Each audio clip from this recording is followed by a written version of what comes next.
persona en nuestra democracia. Cada votante necesitamos la representación y cada voz necesitamos escuchar. La situación ahora es inaceptable. Este presidente ha atacado, ha demonizado los inmigrantes. Es inaceptable. Voy a cambiar este. For the last 21 years, I've been raising a black son in America. Going back to what de Blasio said, as an African-American man in an African-American dominated community, I knew one of the biggest issues was criminal justice reform. I look at these proposals and I say, does this hurt my Uncle Dick and his deer stand? I like the last part where it just shows her face. Yeah, she's just like, this is great. Yeah, this is awesome. I love it. So hey, what's going on, everybody? What's happening? What's happening? My name is Shaine. And I'm Nico.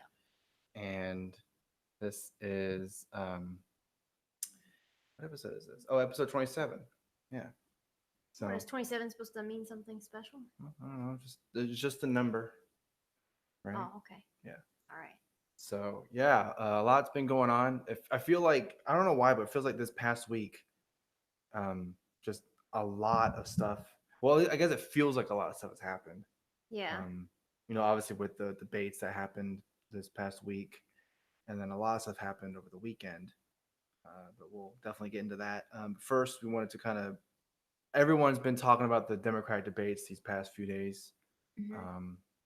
And so we're gonna kind of give our take. Hopefully, not rehashing everything that you've heard probably from other people, but I'm just gonna be rehashing myself because Yeah. I already tweeted all this out, right. So sorry about that. But in terms of the debates, like, how did you, like, overall, what was your impression of them? Am I being interviewed right now? Yeah. Oh shit. I thought that night 1 was a lot more interesting than night 2. Even though it seemed like night 2 was supposed to be the more interesting one, because the bigger names were on stage there. The only one who really made the debate worth watching in the second half anyway, or the second half of the second night, was that Marianne person. Oh, Marianne Williamson. Yeah. But yeah, I liked the first night because everyone kept trying to one up each other on how, I don't know, I guess how woke they are. Like, oh, I can speak Spanish. Mm-hmm. Then Cory Booker's like, oh shit. Yeah, I can speak Spanish too. It looked like he had that in his repertoire, and then he saw Beto do it first. He was like, "Damn it, Yep. beat me to it." Mm-hmm. And then I tweeted out, it would be so awesome if Andrew Yang just came out and just was like, right when they asked him a question, or the very first thing he says, "Hola, mi nombre es Andrew Yang," and then say something funny. Like, that's all in Spanish I know. He was kind of disappointing though. Yeah, he was definitely the biggest disappointment, I think, of the whole thing. I know some people were saying that he had mentioned something about tariffs being taxes or something like that, but I don't even remember that. So he must have been so irrelevant that time that I didn't even remember what he said. Well, he also mentioned too that his mic was turned off, or he said his mic was cut off, or something like that. Has that actually been proven? Like, was that I don't know. proven, or I didn't really look into it. Yeah, because it's kind of like, well, it was a done deal now. So yeah, it just seemed like, because in terms of the candidates, he's definitely, in terms of, well, at least in social media, he's definitely one of the more popular ones. He has his own hashtag, Yang Gang. But just in terms of all of that, you would think, oh, he's gonna maybe say something. But even when he was explaining his ideas, yeah, the UBI, he didn't, like, I don't know if he was just nervous or something. Maybe that was what it was, but he just seemed nervous. Yeah, he seemed like he was out of his element, and it's not uncommon, I mean, anyone who's, a first time running for something that big. I mean, I know if I was doing it, I'd be fucking shivering, my ass off, probably like, oh my God, I can't believe, because I mean, a lot of people are watching, so. Yeah. But. Be like, I'm from Dallas. Yeah, I know, right? And then that'll be it. I'm from Dallas, yeah. Yeah, I was kind of, looking forward to, how he was gonna express his views and all that, but people didn't seem to care. They were like, okay, you're gonna give me like $1,000, but what kind of government programs are you gonna implement?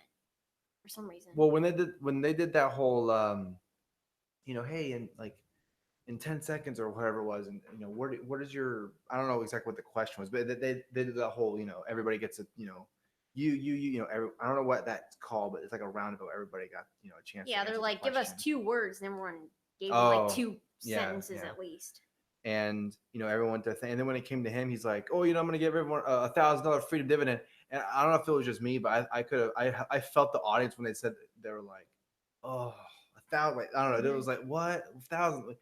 And then he's like, "I want to give everybody $1,000 in a freedom dividend, to help climate change." Because oh shit, I'm losing the audience quick. Climate change. I was like, "Oh, Yeah, okay, cool." Because for some reason that's more interesting than $1,000. Yeah, I don't know. Maybe that was just me, but I just Yeah, yeah. it seemed like that to me too. But who do you think did the best on the first night, though? I think the first night, I think Julian Castro did the best. I mean, he was ridiculous. I mean, I'm talking about the fucking, what is it, reproductive justice or whatever the fuck he said. I was like, what? Yeah, I was like, man, we are really going out with the pandering today. Mhm. And someone else pointed out that, like, a lot of,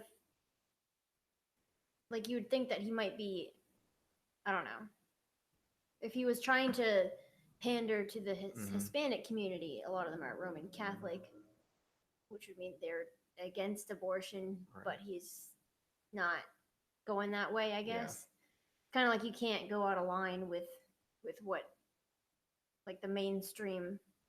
It's not really mainstream, but you know what I mean. Like, you can't deviate from the message, which is going to make it really hard.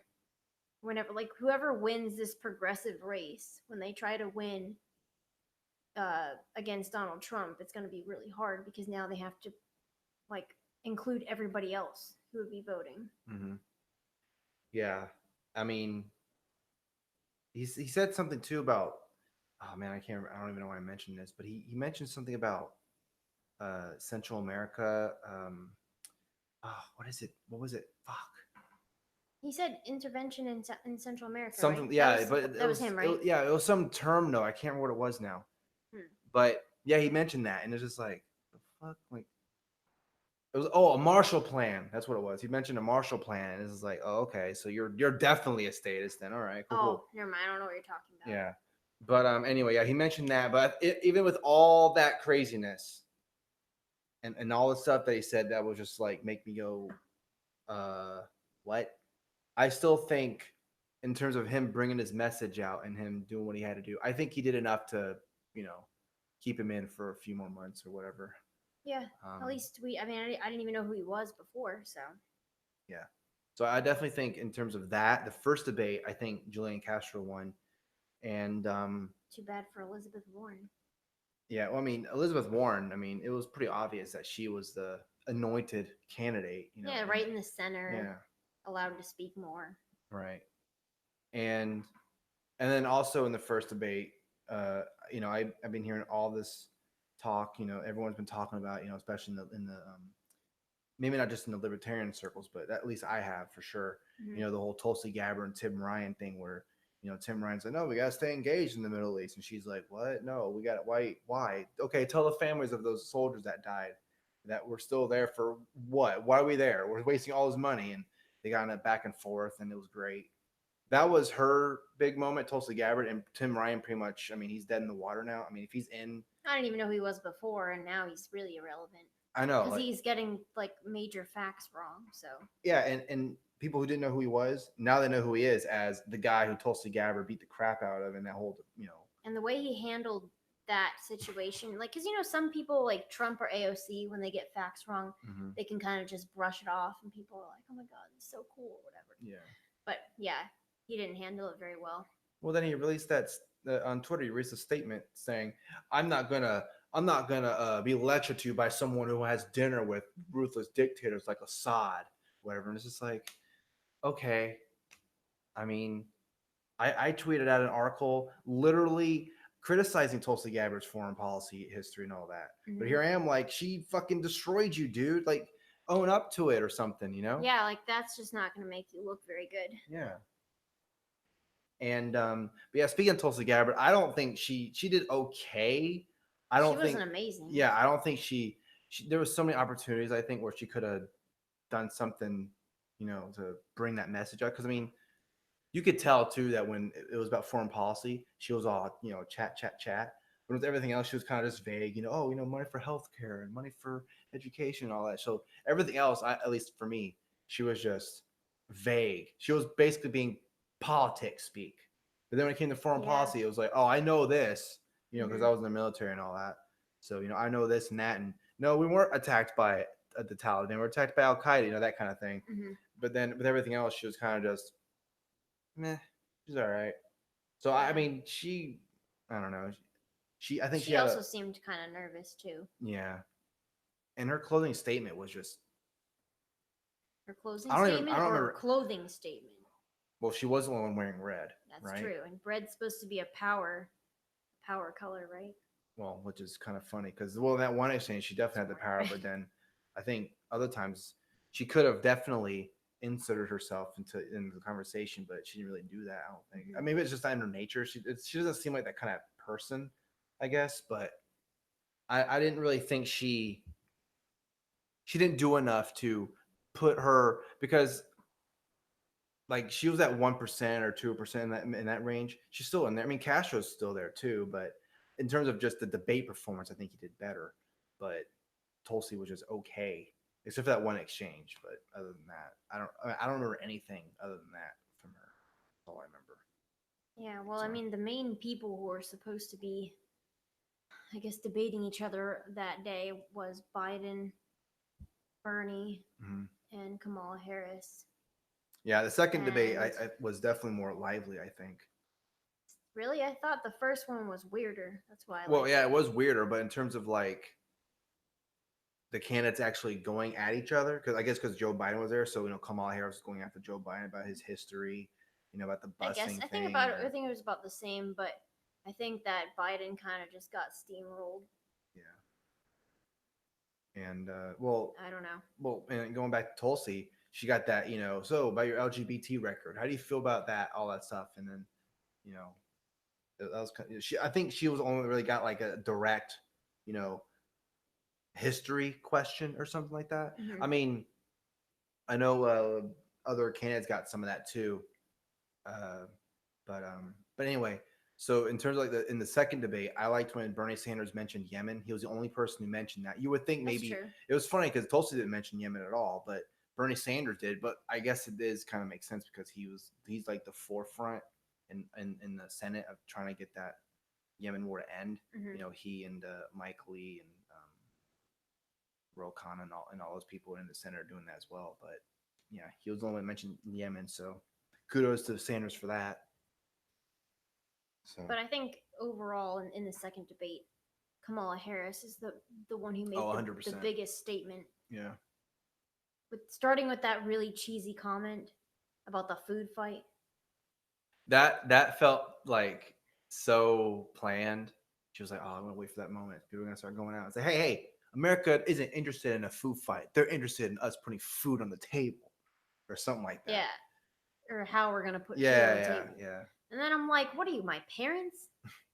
I mean, I didn't get my own food. She kind of acts like that. Stay out of my life, Yeah, she kind of acts like that though. She's a former prosecutor, a cop. Yeah. And Beto was a furry, so yeah. Oh yeah, you know what? Beto is so irrelevant that I forgot that he was there. Hey. Oh my god. You know what? I don't even know if like watching him ever since he lost the Senate race against Ted Cruz. I don't know if it's like Beto was just that good in that time period, or Ted Cruz is just that bad. I think it's just that bad. It's just like, how the fuck did you almost lose to this guy? You almost lost to him, Ted Cruz. You were like this close. It wasn't like 51 and 49%, right? Something like that. Yeah, it was pretty chillingly close. I mean, some of the Republicans say, "Oh fuck, Beto might actually win that," but I guess we're glad that he lost because now we get to see him speak Spanish. Oh yeah, and all that. So, so yeah. Anything else you want to add to the whole dem debate thing? It's kind of been a lot rehashed on podcasts and stuff, and like yeah.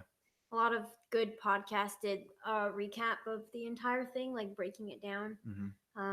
Like Dave Smith did one on Part of the Problem with Rob, and then Lions of Liberty did a pretty good breakdown Mhm. too, a drinking breakdown. Yeah, and Tom Woods did this two-part episode with the first part with Lou Rockwell and the second part with Dope Bishop. Mm-hmm.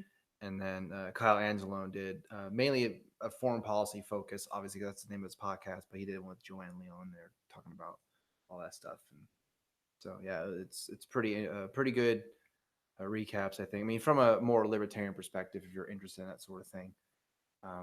But yeah. So, anything else you wanted to add to that? You're so calm and like not mad today. It's weird. I mean, like like all over the camera.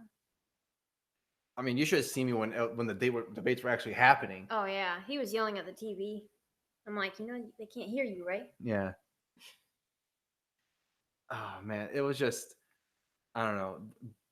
Like Beto O'Rourke just annoys me, and Bernie Sanders. Like, Eric Swalwell was the one who got me. I'm like, oh my god, look at that stupid face. oh yeah, he was the first person I think that actually went after Biden. Like he was saying, "Hey, you." So I'm burping because I'm having sparkling water. But he was telling Joe Biden, "Hey, you need to pass the torch, yo. Like, come on, you're what, a fossil, and I'm a young dinosaur that needs to become the president, or something, whatever thing he was saying." I don't remember that, but Yeah. all right. But yeah. So, want to move on?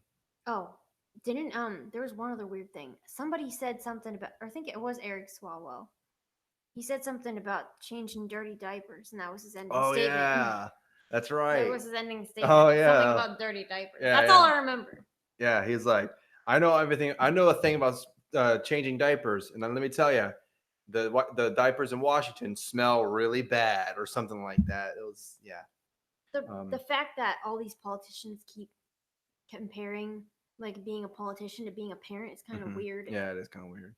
I know, isn't that like, okay, so it really is big daddy government now. We know what's best for you. You don't, so shut the fuck up. We got this for you. Oh, okay, cool, thanks. It's like, but why? Because I'm your mom and dad. Mm-hmm. Oh, and before we move on, actually, big shout out to Marianne Williamson for just being you, because you're so weird and I like it. Like nobody really knew who she was, and all of a sudden here she is. Hey, she didn't even in that second debate. It was second debate, right? Yeah. In the second debate, she didn't even speak until spoken to. She probably didn't say anything until maybe like 10, 15 minutes into the debate. Everyone else at least had something to say. That's because they didn't get to her until then, and like she didn't like try to interrupt or anything. Like, I'm gonna harness love to defeat Trump. Okay, good luck with that, lady. Have fun with that. I mean, I know you're a spiritual healer or whatever you are. Hey, she got a lot of things right. We keep acting like we're gonna move on. Yeah, I know, right? She got a lot of things right, like with the when she was talking about the food industry. I'm like, okay, that's a good point. Mm-hmm. And then when she was talking about like we don't spend time doing like preventative care, and we just treat sicknesses after they already happen, that kind of thing. And I was like, that's also a good point. Yeah. But then she started going off on reparations for slavery, and I was like, damn it, you lost. And then who was it? Was it John Delaney that said something else about healthcare that was good? I think it was John Delaney. Yeah, I don't remember what he said though. Yeah. So I don't even remember who that is. That's bad. He's the guy. He's like the bald head guy. He was like way in the end corner on the other end. And I remember that, but I don't remember anything else about him. Hey Wes, thanks for the $2. Appreciate it, man. Thanks for the support. Okay, so are we gonna move on now? Yeah. This happened a while ago, and then, but I know you wanted to mention it because it's dumb. But AOC taking pictures in the parking lot. Oh yeah. Yeah, she's like, I'm crying near the fence or whatever, and then it like near the border fence, and then it turned out to be like a photo op. Who even took the picture from behind? Like, who was dumb enough to be like, idea. hey, let me take a picture of where we're actually at, and then share it to people and be like, hey, look, guess what? What she's saying is a fucking lie. There was a lot of people there, so I mean, it's got to be just one of the people standing around. I know, like, this is like breaking news right now. Probably wouldn't, if you're listening to the podcast later, it will probably be already revealed on what's happening. But she was talking about how she went to one of the places where they're holding the illegal immigrants, and she was speaking to some of the women there or whatever. And I'm kind of like, because a lot of people were saying like, if you're gonna make these claims, then you really need to back up your statements. But then she started posting pictures, so I'm like, okay, I wonder what's gonna happen out of this. If it's actually true, that's pretty bad. Because she was saying pretty bad things, like the conditions of those centers are really bad. Like it was something like people were drinking out of the toilets, right? Yeah, and like they only get one little packet of shampoo to wash their hair and their whole body or whatever. I don't really know much about that, but because it just happened, so I'm just kind of waiting to see like what other people are gonna say about it. Because yeah, it's too early to have an opinion on it. But I just wanted to mention that since we're talking about her. So I don't know what you think about this, but you know how when this whole border or this whole like immigration border debate was going on, like it was really heating up, especially with Trump and all that. And Trump was like, we're having a crisis at the southern border, and everyone's like, what are you talking about? Now it's almost like the complete opposite. We have to do something about these people coming into our country. Whatever. Yeah. It's almost like, so is it a crisis, or you're just pretending like it's not a crisis, but so many people cross? Like, what is it? Like, I don't know.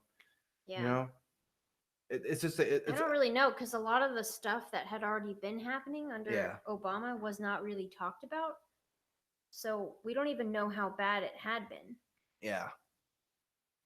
It's one of those things where like that's another thing that I like about Trump is that all the stuff that he's doing, all the media is kind of just like they're either brushing it off or they're pretending like not pretending, but they're acting like it's the worst thing ever. So thanks for the $1 donation, appreciate it.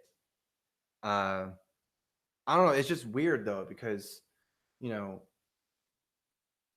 people complain about Trump, and then it's almost like, okay, like I was saying with the border thing, like what, 6 months ago they're saying what border crisis, and now they're like, oh my god, you see that photo of that, the dad and the daughter are dead or whatever in the water? Yeah. It's sad. We got to do something.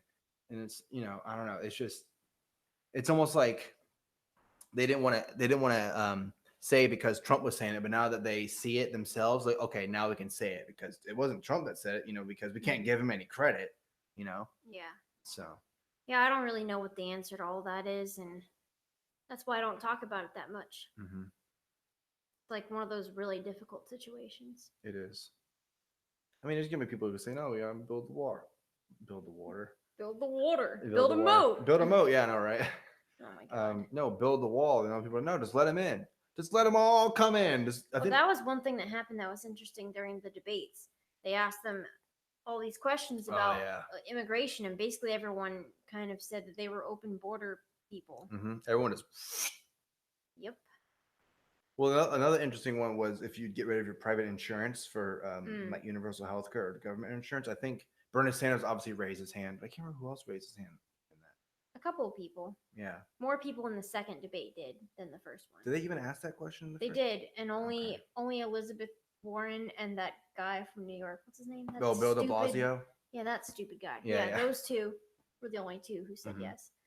So the thing that's kind of stupid about that is, so they're okay with open borders, but they also want to make shit tons of government programs that are like free, and they want everybody to be covered under them.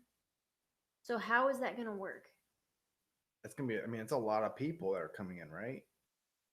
I mean, if you're gonna just open the border, pretty much, then anyone can come in. That's crazy. Crazy it just stuff. It doesn't like make any logical sense. You got to pick one, if you're gonna, like, I remember people saying that Bernie Sanders used to be closed borders because you can't really have socialism with an open border, or you can't, like, it would hurt the working class too, right? Because all these people are coming in and getting jobs, and they're taking away people's jobs or whatever. The argument would be, or like the people, like they want everything to be redistributed, but how can you do that? How can you do that if there's like an infinite number of people flocking to the resource? Exactly. Yeah. It's a crazy world we live in. It's a crazy world. Yeah, world. A crazy world we World. live in. Okay, so we're finally gonna move on from the debates, we're right? gonna be done with these. Like no more dem debates until the next one, obviously. Yeah. So we have to talk about the recent events that happened over the weekend, which were completely ridiculous and terrible. Mm-hmm. Journalist Andy No. Mm-hmm. I mean, we've kind of been talking about it all day, but it has to be mentioned because. So basically, what was happening was he was covering a protest in Portland, like he usually does. See, if he wasn't even there, he wouldn't have gotten hurt in the first place. Yeah, if you weren't wearing that outfit, you wouldn't have gotten raped. You know. I know, right? But anyway, so he is covering a protest in Portland like he normally does because I see him do that all the time, and he got brutally attacked this time by Antifa. He had milkshakes thrown at him. Mm-hmm. People were punching him. He got a brain hemorrhage. He had a legit brain hemorrhage, like for real. He went to the hospital for a few days. And I know that some stupid people were like, "Oh, he only went to the hospital for 2 days. He must have not gotten really hurt then." It was that that Mike Stuckabee person. Oh yeah, he was like, yeah, he said that. It was only in for 3 days. It wasn't that bad. It was less than 72 hours. Yeah, and it's like, hospital isn't going to admit you for like an actual inpatient stay if you're not like bedridden or anything. So I don't know. And one of the people in my comments section was talking about like he got shot in the stomach and he left the same day. They like did the surgery and then he left. Yeah. So I'm like, it really depends, on the situation. And nobody's Andy's doctor, so how is anyone supposed to know? Like, are we going to just judge people based on that now? Like, oh, you didn't stay in the hospital for an inpatient stay. That means you probably weren't hurt that much. So whatever happened to you was a lie. And I saw Michael Malice tweet this, and it was such a good point. He tweeted this just recently. He said, "I'm gonna it's not gonna be 100%." But he basically said, you know how when Trump was becoming president or was gonna be president, and they were gonna say all the gay people and the reporters are gonna be beating the crap out of in the streets and all that. Well, how ironic is it that they've been proven right? I know, because let's face it, Antifa says that they're fighting fascism and standing up for minorities. And Andy No is a gay man and he's Asian. And all the Antifa members, when they were profiling them, were all white people. So it's I know like you see like their mug shots, whatever, and they look like fucking. they hair look like color. They look like the pink people who or were orange like or whatever. They look like they were bullied in high school and like want to get back at people. I feel bad for them. Like I feel like, I mean, you don't like fascism. I get it. It's just you're the ones being fascist though. Like, no, remember Dave Smith said not to say that. Remember why? Because he said that's downplaying the crimes of communism because they're straight up communists. Yeah, they are communists. It's like all of it in the one, because. But that's apparently acceptable. Like stores sell things that have the hammer and sickle flag on it. It's so stupid. Like I don't know how that even became a thing. Like how did that become cool? It became the cool new thing. It's really disappointing when I follow someone on Instagram, and I don't want to know their politics. I don't care about that. And then they take a picture in their room and there's a hammer and sickle flag in the background, and I'm like, oh man, now you just ruined it. Yeah. But anyway, so I guess people were basically saying that now that we're allowed to attack people in the streets and the police won't do anything and the media is not going to do anything about it just because they don't like the politics of the person. Isn't it also weird the police wouldn't help? I know that's a good case for the people who are saying police are not going to help because they just follow orders, right? Yeah. So hey, don't intervene. It's totally okay. Oh, okay. I guess we'll just follow orders. The police commissioner was asked for a statement, and then he said that he agrees with what happened. he said like it's a very unfortunate thing, but you know, like couldn't do anything. Mhm. I don't know. It's a I don't know. That whole situation is weird because you see some people who, they say I don't condone violence, and I think what happened to him was wrong, but he was asking for it. So I mean, he's a fucking Nazi. It's like, and I don't even think is even a right winger. He's not. He works for Kill. How do you pronounce that name of that magazine? Quillette. Oh yeah, Quillette. yeah. Yeah, that is a center left magazine. Well, that's too right for them. So Right. yeah, center left is still considered Nazism. I was like reading a thread about that because people were fighting over it, and someone mentioned like, oh, Andrew Yang has written for them before too, and then the other person who was calling them a Nazi or whatever said like, how do you know it's the same Andrew Yang? A lot of people have the last name Yang, and they're like, look under the description, it says running for president, and they're like, oh, And then yeah, that's right. And then they shut the fuck up. Yeah. Jeez. It's not like, and then in all the news networks, they're all saying that Quillette, or however you pronounce that, is like a conservative magazine or like a far right magazine. So they're basically equal, like Quillette's equal to Breitbart, Apparently, or the Daily Wire, or fucking Daily Caller. Come on, really? I guess. That's like if you said the Huffington Post is the same as the fucking, Fox News. It's like, come on, really? Yeah. Although, what's that guy's name from CNN? Brian Stelter, yeah. Stelter? Mhm. Yeah, he actually did like a small segment or saying that the violence that happened against Andy No was wrong, and it doesn't matter if you don't agree with his politics, that it was still wrong. And I was like, Yeah, they actually got something right. It's just funny that they say, I don't agree with his politics. It's like, I'm sure he agrees with almost everything you agree with. You know? He's more of a centrist, but yeah. Yeah, but I don't know. It's just you guys are probably more similar than you think, but because he's what is it? He's debunked some things, or he's done some news stories that you don't like. Yeah, and he's always covering Antifa, and for some reason, like that's apparently right wing. Yeah, he's like Tim Pool. He and Tim Pool are kind of the same. A lot of people said that Tim Pool is a fascist, though, which doesn't make any sense. I get in fights with him about taxes before. That's pretty funny. Yeah, I know, because he's like, to me, like when I hear his politics, he just sounds like a regular left winger to me. Mm-hmm. But apparently, he's too right for them. Like it makes no sense, man. Like it doesn't make any sense. Like I don't even know what's. Sometimes you just don't even know what to say. Well, that's where that clown world meme came from. That's perfect because it's so we're so living in clown world, 100%. Yeah, better get my costume.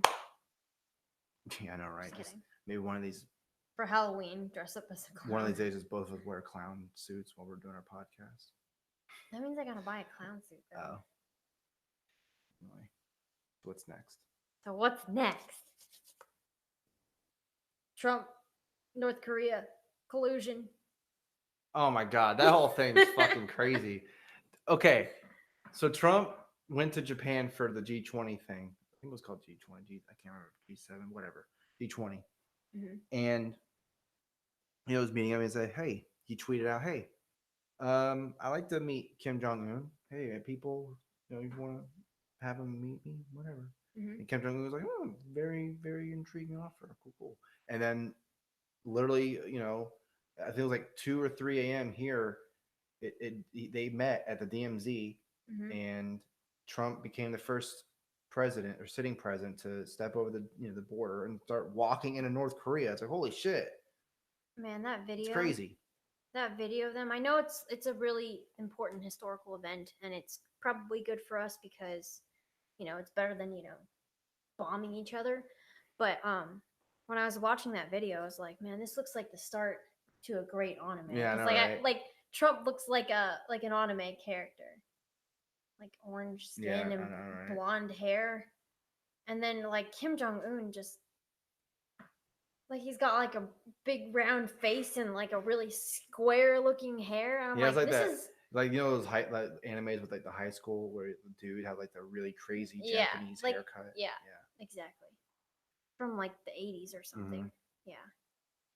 But okay, so he does that, and it's great. You know, they did more talking and all that stuff, and it looks like everything's going okay, which is great. You know, more power to them. Hope everything works out. Of course, the Democrats don't like it, so it's hey, why are you talking to Kim Jong Un? What? Or you're why posing up to a dictator. What is this, a photo op? It's like, can you like calm down? Then they were saying like that he's praising Kim Jong Un. So that's how fascist he is. Yeah, but because I really want our president. how dare you? I know. I really want Donald Trump to go, man, get Kim Jong Un. He's a fat fuck. You think I'm fat? Jesus Christ, this guy's like 3,000 fucking pounds. He keeps eating fucking horse shit, man. Literally horse shit. You know how the Asians eat, Like, if he really did that, come on. You think Kim Jong Un's gonna be like, I want to keep talking to that guy. He tells it like it is. Yeah, it's like I don't know if the people who are criticizing that are really that dumb, or if they're just thinking that their audience is that dumb. You know what I mean? Yeah. Because it's like, why would you do you understand how to damn it, what is the word? What's that word when you're trying to negotiator? Yeah. Mhm. Like if you're trying to convince someone to not do something, like you were talking about the example with the police negotiator with when someone is holding someone else hostage. Yeah, that's their whole Then- job is to make sure nothing, no violence happens. Everyone comes out the alive. negotiator doesn't go out and say like, "Hey, you stupid fuck, Yeah. let go of the hostages." Oh, you're having a problem with your marriage? I wonder why. Because you're a fucking loser. That's why, you piece of shit. Yeah, and then they shoot the hostage. Because I mean, that's kind of what it is. Like all the citizens of North Korea are being held hostage. Hostage. Sausage. Can't talk. Sausage. This is not something to laugh about. I know. We're like North Korea. That's so funny. I know, right? Slaves. Oh, that's terrible. Someone's gonna take that out of context. North Korea? Slaves? Anyway, what were we talking about again? North Korea. No, I mean, what was the point? Negotiator. Oh yeah. So anyway, Donald Trump is not that dumb to start insulting the guy right in front of him to his face and like, make the tensions worse, That's not how you de-escalate a situation. Yeah. I actually have an article about that from the Hill. Do you? I do. And it's 2020 Democratic candidates pan Trump's North Korea visit. So, of course, they have to tell, pretty much anyone you can think of who said something bad about it, said something bad about it. Elizabeth Warren, said, our president shouldn't be squandering American influence on photo ops and exchanging love letters with a ruthless dictator. Love letters. Instead, we should be homophobic. They're pen pals. Instead, we should be dealing with North Korea through principled diplomacy that promotes U.S. security, defends our allies, and upholds human rights. I mean, isn't that what he's doing? That's what he has to do to get to that point. That's what I don't understand. He wants to make the public image for Kim Jong-un more like acceptable so that he feels accepted by him. Right. In order so they can start talking about those types of things. Yeah. And then Bernie Sanders even said, Trump's visit weakened the State Department. The concern here is his incredible inconsistencies. I have no problem with him sitting down with Kim Jong-un in North Korea or any other place else, but I don't want it simply to be a photo opportunity. The whole world's media was attracted there. But what do you expect is going to happen? The media is always, of course, they're going to be there. It's Trump meeting Kim Jong-un. What do you expect is going to happen? No media's going to. No, fuck you. I don't want the media going there. I just want to do it ourselves. But then if no media came out, then he'd be like, did it really happen? Secret meeting with Kim Jong-un. Yeah, exactly. Oh my God, it's collusion. They always find something to fucking criticize him for, Trump drew fire from other Democrats as well, including Senator Amy Klobuchar and Julian Castro, who are running lower in the polls. Ooh, nice little dig there. Klobuchar expressed skepticism that Trump's meeting would lead to anything substantive and criticized him for taking an overly simplistic approach to a foreign policy problem that has challenged the United States for years. We want to see a denuclearization of the Korean Peninsula, reduction in these missiles, but it's not as easy as just going and, bringing a hot dish over the fence to the dictator next door. Why is They it? expect him to do everything in one visit. Why is it about the Why is it about the nuclear weapons? What about the actual people who live there? They act like nobody actually lives there. Like they don't just pretend that millions of North Koreans aren't there, or just Koreans in general. They're just gonna Do you ignore feel that. offended? Well, it's just like, I mean, Is that Michael. because you're Korean? Well, yeah. But are you North Korean? Well, I It's a guess secret. technically you're still related to them. Yeah. But it's just like, Michael Mouse always makes a point. It's like, I'm mainly worried about the fucking people who live there. Mhm. That's my main concern. I want them to be free. I don't want them to be under this dictatorship and be slaves, pretty much. Mhm. Which is not a funny thing. It's not. That's legit not funny. Castro said that it's worrisome that this president erratically sets up a meeting without the staff work being done. I mean, why was he just gonna fucking just, hey, you want to meet? Sure, why not? Cool. No, we need to have this whole plan out months in advance. Yeah, but the media can't be there. Right, exactly. It seems like it's all for show. It's not substantive. Okay, well, then I get. Let's just not do anything. They're then. just speculating. Let's just do what Obama did. One talk. Okay, cool. Nothing happened. Okay, fuck you. Like, what were your criticisms then? Long shot White House hopeful Rep Tim Ryan, who we discussed before with his lovely Tulsi Gabbard incident, said, "Oh my God," he said he compared Trump's visit with Kim in the Hermit Nation to British Prime Minister Neville Chamberlain meeting with Adolf Hitler. They talk about historic moments. This is historic. Him going to North Korea is like Chamberlain going to talk to Hitler. I mean, this guy was lobbing missiles into the Sea of Japan just a few weeks ago, and the president's going to talk to him? I mean, are you kidding me? Okay. The one positive. Long shot presidential candidate Andrew Yang broke from the pack, however, by praising Trump's meeting. Anything that improves the political climate on the Korean Peninsula and engage North Korea on its nuclear program is a good thing. Well, there you go. I bet Democrats are like, oh my God, he's such a right winger, actually. Did you only do that, Andrew Yang, because you're Asian? Andrew Yang also said something nice about Andy No. So, that also means he's now a conservative, probably. It's just so he says anything. That's I think that's one of the reasons why Tulsi and Yang, in terms of the social media, they're more popular. Yeah, because they're appealing to some of both. I mean, some of their a lot of their policies kind of suck, but like as far as what they talk about, sometimes it kind of gets both sides to agree with them. Like Tulsi with the anti-war stuff, and then Andrew Yang with those two statements that we just talked about. So. Well, it's like when Andrew Yang did Ben Shapiro's show. Yeah, like he's the only one who would do that. Yeah. He was the only one saying, I'll accept your offer and, talk to people who are on the other side of me or whatever, for the most part. So, yeah, and I think he did a few other shows too. I think he did Dave Rubin's show too, right? Yeah, did he do Joe Rogan? I don't know. I know Tulsi did, but I don't know if Andrew did. Oh, okay. Now I'm like curious to look it up. So what's next? Oh, well, I was gonna mention Ivanka going to the summit, but I don't really have anything. He did do Joe Rogan's show. That's what I thought. Okay, well then, so I'm just gonna move on to. I only have one weird news today. So, and it's not out of Florida, so we can just stop talking about Florida Man for this episode. For this one, yeah. Yeah. Sorry to disappoint you. Yeah, it's actually Texas woman. Yep. Wichita, Texas.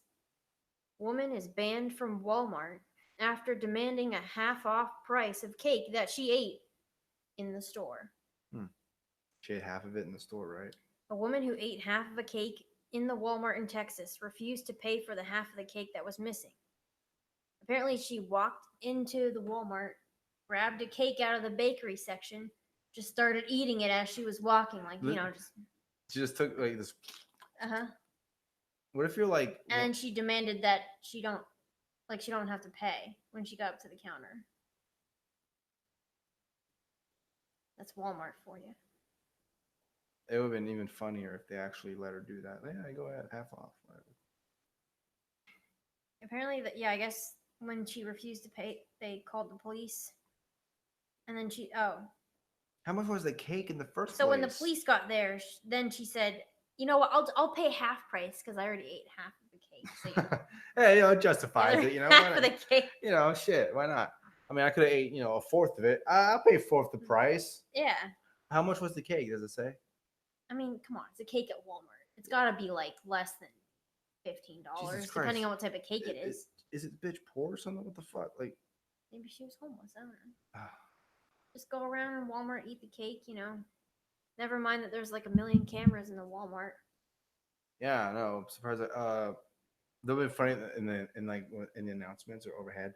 Ma'am, can you please stop eating the cake? Stop eating the cake. Aisle 7. Hey, ma'am, please stop eating the cake. Or if she was in one of those scooters, like just put it on the in the basket and eat it. Okay, that's kind of mean, right? Now I kind of wish I did have a Florida man story. Story? I wish I had the Florida man story. So I can balance it out. I mean, that's kind of a Florida man story, right? Florida man eats half the cake and demands he only pays half of it. Yeah, but it's a Texas woman. Oh, Texas woman eats half the cake in Walmart and demands she only pays half of it. You know what's funny? It would have been great also if she had moved to Texas from Florida. That the Californians moving here? I'm sure that the Californians are not moving to Wichita, Texas. Well, yeah, it's true. They're moving to Dallas. They're moving to Dallas. Austin. Well, Austin can take the Californians. They can have them. Oh, yeah. Forgot about this article. Uh-oh. I'm not going to talk about it here, but there's a New York Times article called "You Want to Be Less Racist? Move to Hawaii." And then in the article, their reasoning is because there's a lot of Hapas there. So, no, I'm not kidding. And they show like a bunch of pictures of Hapas. And then they said that if you're less racist if you're Hapa because you're biracial. Hey. So you're only half racist. No, because you're accepting of more races. Oh. And also, you're more racially ambiguous, so you can't be racist because you don't know what the other person is. That's what their reasoning was. Like, man, you're giving the Hapa ethno state a bad rap. We're not just going for, like, come here and, like, so you can become less racist or whatever. Yeah. We don't want people who are racist to be there anyway, so... I know, right? Like, what? Like, can you imagine, like, some white supremacist, like, moves to Hawaii and they're like, I need to find like an Asian wife. I need a hot Asian bitch. So I can like become less racist over time, Yeah, I need to show my superiority by having sex with a lovely Asian lady. Yeah, that seems really white supremacist to them. Mm-hmm. Well, I'm sorry, I'm just attracted to Asian women. I can't help it. But I thought you were a racist. I mean, I am racist. I want to fuck Asian women. I mean, that's how racist I am. I love Asian women the most. Let's get out of context. I love. Oh my God, no. There's so many There's okay. We're I think we're done for this episode. So yeah, thanks again to everyone who donated. Thank you so much for your support. If you want to support us, all the links are in the description, our Streamlabs and our PayPal. And you can also donate crypto. I have all the addresses and all that stuff in the one time somebody was trying to insult me on Twitter. And they're like, let me donate to your Bitcoin. And I was like, okay, here you go. Here's the little address. He's like, oh, fuck. And then he was like, I'll donate to it later. In other words, I'm not going to donate. You caught me. Yeah. Yeah. But yeah, you can also follow us on Twitter and all that stuff and see mainly her. I don't tweet as much as she does, but yeah. But I'm definitely there. I do my I try and do my tweets. They're very calculated. Yeah, very calculated. I just tweet whatever. I'm like Trump. I just hit send, It's And then there's like a million typos in there. yeah. It's so funny It's though because bad. like on Twitter you're way more talkative than I am, but then in real life it's the opposite.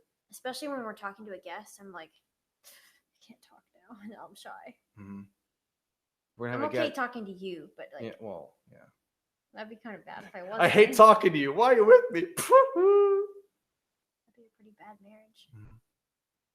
Well, we are gonna have a guest for next week, so we'll go Yep. ahead and just plug that and preview that for now. Somebody who we met at Childeberg. Yep, we're gonna be having those people that we had. Wait, what? What are you talking about? We're gonna be having those people that we had. Yeah. No, but we're gonna people that we met at Childeberg, we're gonna have them as guests. You know, 1 or 2 or whatever we decided we're gonna do. We're not gonna just say the name of their podcast and say. Yeah, it's Peaceful Treason. You go listen to their podcast. It's pretty interesting. They're definitely anarchists, 100%. I can say that pretty confidently. Yeah, they're anarchists. So we'll have them on. Not Bilderberg, Childeberg. It's different. We're not going to Bilderberg. We're not important enough for that. Yeah, I know, right? Well, Bilderberg is that. Anyway, that's a whole other story with Bilderberg. That's like a conspiracy theorist thing where, oh, everyone's coming together and talking shit. Hey, Bill Clinton came in, then a year later he became president. Yeah, I heard it was about pretty that. interesting though. That book that Daniel Estulin wrote was pretty interesting about it. Anyway, so yeah, we're gonna have those guys. We're gonna have those guys on next week. So yeah, it's gonna be fun, and we'll probably just talk whatever. Probably, I'm sure anarchy will come up at some point. And then they'll tell us that we're not real libertarians. Yeah, good times. All right, that's it for now. We'll see you in the next one. Have a nice night, everyone. Bye.